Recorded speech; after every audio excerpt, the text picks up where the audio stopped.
From KETK News, you're watching East Texas Live.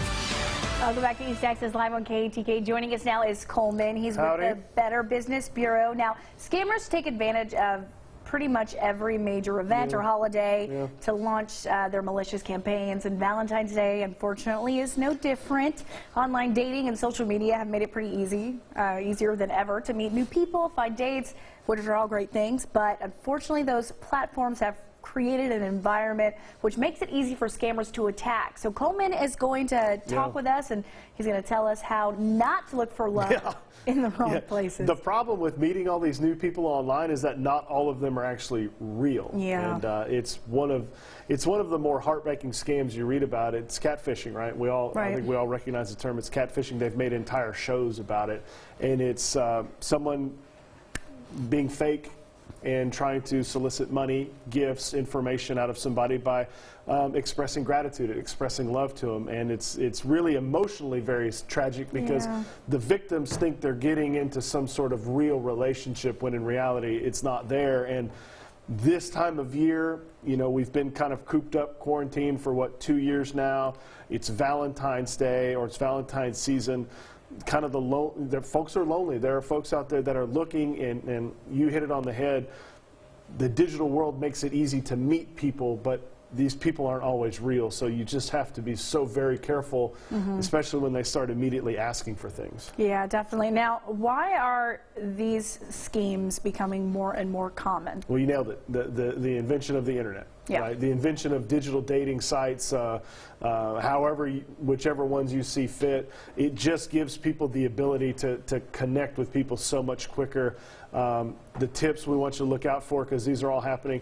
If the male or the female on the other end looks too good to be true, and I don't mean physically, but I mean like immediately starts in with the I love you, I can't wait, all of this, they're moving way too fast for even your liking. That's a red flag. The key one I want to point out is that they can never meet in person.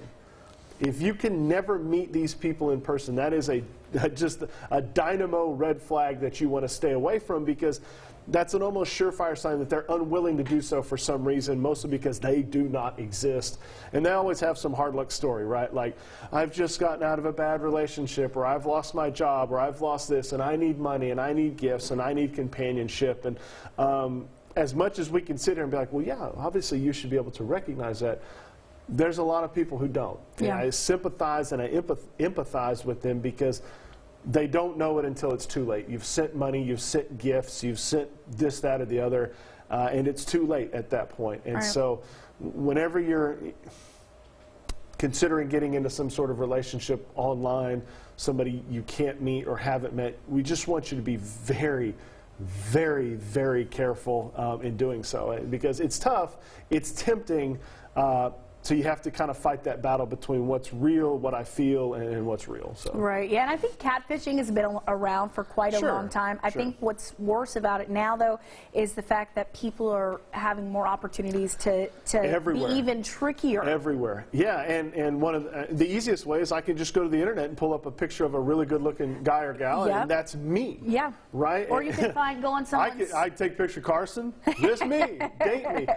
So what I would recommend, if you feel that way, take that picture, do a reverse image search on Google. If you find out that it's some kind of stock fake image, obviously that's a red flag. You want to get away from that immediately. So. And how can we keep ourselves safe? Okay, so the first thing, always, never, I say always, never act on emotion alone. The worst decisions ever made are made on emotion. So if you feel like they're being pushy, I love you, I've never been in love with this, and they're getting real kind of upfront with you, take a step back. Take a step back.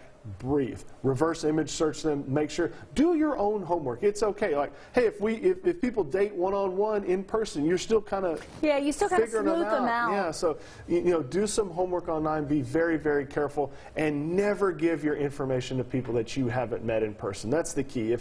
Even if you feel like they're trustworthy, don't give out any information. Certainly don't send them cash or money, because once it's gone, folks, unfortunately, it is gone. Yeah. All right. Well, Coleman, thank you so much for coming in. Real quick. Yes. It's my mom's birthday today. Happy birthday, Mom. Happy birthday, Mom. That's very sweet.